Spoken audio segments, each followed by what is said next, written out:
Welcome to my YouTube channel. এটি তোমাদের তৃতীয় শ্রেণীর দ্বিতীয় পর্যায়ক্রমিক মূল্যায়নপত্র। এই প্রশ্নপত্রটি 20 নম্বরের মধ্যে পরীক্ষা হবে। সময়সীমা থাকবে 40 মিনিট। তো প্রশ্নপত্র উত্তর লেখার আগে তোমরা নিজেরা নিজেদের নাম লিখবে এবং প্রত্যেকের ক্লাসের রোল নম্বরটি লিখবে। তারপর প্রশ্নপত্রটি ভালো করে পড়ে উত্তর দেওয়ার চেষ্টা করবে। এক দাগের প্রশ্নে বলেছে একটি বাক্যে উত্তরে দাও, যে কোনো পাঁচটি প্রশ্ন লিখলে 1 নম্বর করে পাওয়া যাবে। ক দাগে নৌকাযাত্রা কবিতাটি কার লেখা? নৌকাযাত্রা কবিতাটি রবীন্দ্রনাথ ঠাকুরের লেখা। নৌকাটি কোথায় বাঁধা আছে? নৌকাটি রাজগঞ্জের ঘাটে বাঁধা আছে। অভিযানে নৌকা কোন মহাসাগরের দিকে এগিয়ে যাচ্ছে? অভিযানে নৌকাটি ভারত মহাসাগরের দিকে এগিয়ে যাচ্ছে। এই লাইনটি তোমাদের ঢেউয়ের তালে তালে পাঠ্যাংশের একটি লাইন। পর্যটন করেন যিনি, তাকে কি বলা হয়? পর্যটন করেন যিনি, তাকে বলা হয় পর্যটক। গাছেরা আজও মানুষের কি কি উপকার করে? গাছেরা আজও মানুষের ফল ফুল ছায়া প্রদান করে বাঁচিয়ে রাখে। এছাড়াও গাছ থেকে নানা রকম ওষুধ তৈরি হয়, যা মানুষের অনেক উপকারে লাগে। ছদাগের প্রশ্ন লিপিদের বাড়ি কোথায়? ছদাগ রামচন্দ্রের কাহিনী কোন বই পড়লে জানা যায়? বর্গের জ শরতে মেঘের সাথে কে? ছদাগ ঢেউয়ের তালে পাঠ্যাংশটি কোন বই থেকে নেওয়া হয়েছে?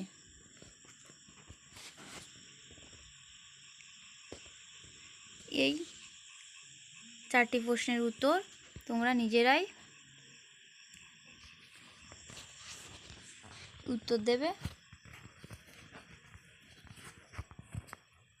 যেহেতু 5টি প্রশ্ন উত্তর দিতে বলেছে, তো আমি 5টি আলোচনা করেছি ও তোমাদের সুবিধার জন্য আর একটা আলোচনা করে দিচ্ছি। ঢেউয়ের তালে পাঠ্যাংশটি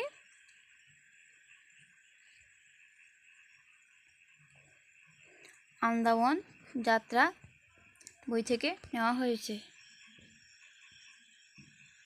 2 দাগের প্রশ্ন বন্ধনীর মধ্যে থেকে ঠিক উত্তরটির বেছে নিয়ে শূন্যস্থান পূরণ করে যে কোনো 5টি প্রশ্নের উত্তর দিতে বলেছে। তোমরা যদি সবকটি প্রশ্ন উত্তর দিতে পারো তো সবকটি প্রশ্নের উত্তরই লিখবে, আর যদি না পারো তাহলে পাঁচটা লিখবে। ক দাগে নৌকাযাত্রা কবিতায় নৌকার মালিকের নাম? মধু, আশু, শ্যাম। মধু। একবার একদল লোক বন্দরে গিয়েছিল। জঙ্গলে একসঙ্গে থাকলে শক্তি বাড়ে। সে ফ্যাল করে শুনে ছুঁয়ে এক দৌড়ে সেখান থেকে পালিয়ে গেল।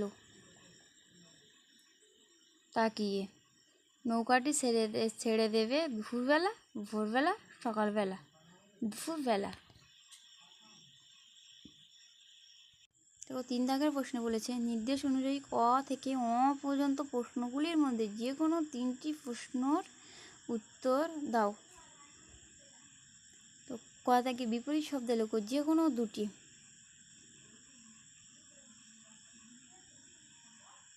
প্রশ্নে প্রত্যেকটি প্রশ্নের মান 1 করে। ছোট খাটো, দিন রাত্রি।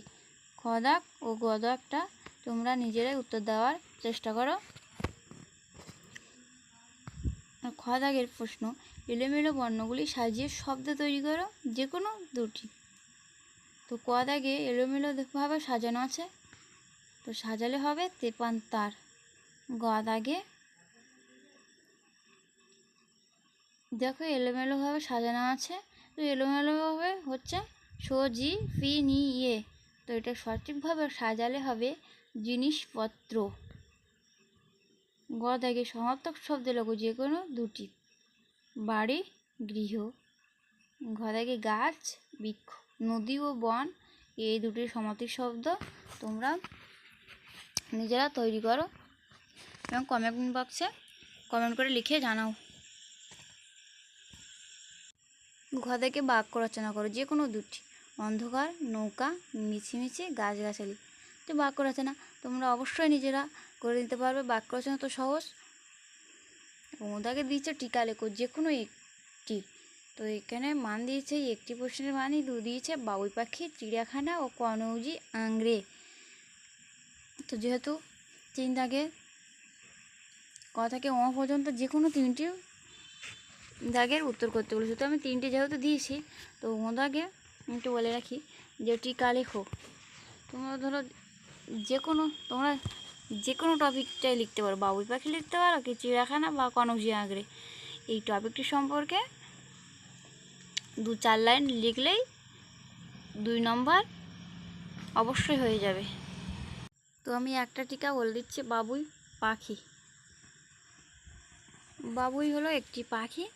এই পাখিটি তাল গাছে বাসা করে, খড়গুঁড়ো নিয়ে বাসা বানায়। বাবুই পাখিকে দর্জি পাখি বলা হয়। তো তোমরা যেহেতু ছোট তাই এইটুকুই লিখলে তোমাদের 2 অবশ্যই দিয়ে দেবে। 4 দাগে প্রশ্ন, মনে করো তুমি নৌকা চেপে কোথাও বেড়াতে গেছো, যাওয়ার সময় যা যা দেখতে পাবে তা লেখো। দেখো এখানে একটা এই 4 দাগের একটা প্রশ্নের মান দিয়েছে 4, বা অথবা তুমি কদান না লিখে অথবাও লিখতে পারো, হিংসা করা ভালো নয় এই বিষয়ে 5টি বাক্য। এটা তোমরা নিজেরাই তৈরি করে নেবে।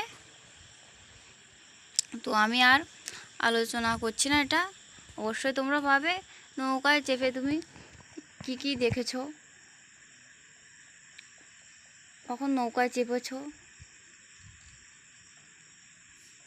এবার নৌকা থেকে কোথায় বেড়াতে গেছো, সেখানে কি কি খেয়েছো, কি কি দেখেছো, কোথায় ঘুরেছো, সব কিছুর বিবরণ তোমরা এখানে লিখে দেবে। তো আমি আজকের আলোচনা এইটুকুই। আর একটা কথা বলে রাখি যে তোমরা প্রশ্নপত্র লেখা হয়ে গেলে যদি হাতে সময় থাকে তাহলে প্রশ্নটা আবার আরেকবার করে পড়ে নেবে। তোমরা যেগুলো লিখেছো সেই বানানগুলো যাতে যদি কোথাও ভুল হয়ে যায় তাহলে ঠিক করা যাবে, এইটুকুই। তো আজকের আলোচনা এইটুকুই। ভিডিওটি ভালো লাগলে কমেন্ট শেয়ার করতে ভুলবে না। আর যেহেতু আমি ইউটিউব চ্যানেলটি নতুন খুলেছি তাই তোমরা আমাকে সাপোর্ট করো, পাশে থাকো এবং পাশে থাকা বেল আইকনটি প্রেস করে চ্যানেলটি সাবস্ক্রাইব করো, যাতে সবার আগে এরকম নোটিফিকেশান পেতে